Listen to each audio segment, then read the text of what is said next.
For all animals, the ability to find and digest food is of utmost importance.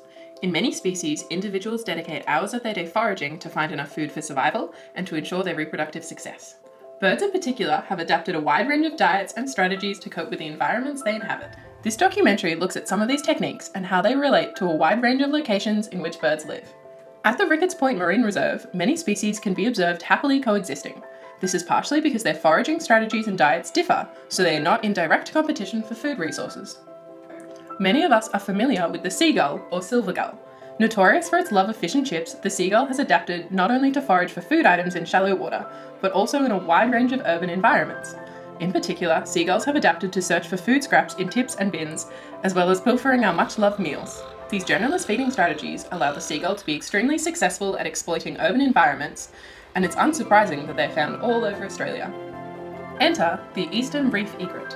The egret is a talented hunter. They can capture marine insects, crustaceans, and even small fish with stealth. They make slow movements, crouch low, and attack with speed and agility. Egrets can also invade colonies of other nesting birds and steal small fish intended to feed offspring. Due to their marine diets and foraging habits, these birds are restricted to living close to water. In contrast, black swans are almost exclusively herbivorous. They exist in both fresh and saltwater environments. Black swans feed on underwater plants known as macrophytes. The birds will submerge their heads and chests to a depth of 1 meter to uproot these plants and feed on their shoots.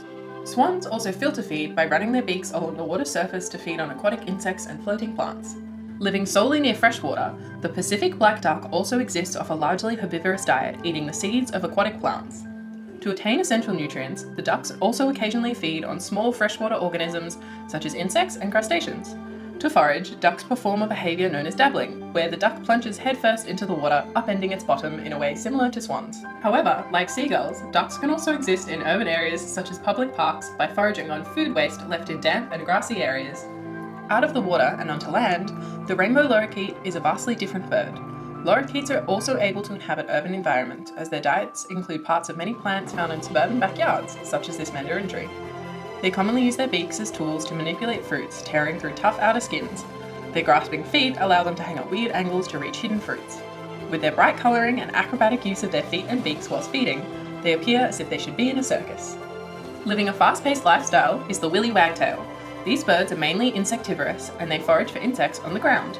However, they are also fast enough to capture flying insects. They have even been documented eating lizards. Their name originates from the characteristic wagging of their long tail feathers as they forage for food. Suggestions for this wagging include it being a signal of vigilance to predator species, or that the quick movements help the bird to shift insects hidden in the grass. Both of these theories suggest the waggly tail helps the species forage more efficiently. Around water, in trees, and on land, birds differ incredibly in their feeding strategies and diets. Their niche differentiation makes them incredibly interesting from an evolutionary standpoint. One thing is clear. There's no set way to forage, and you can differ immensely in your behaviours and still be successful in your environment.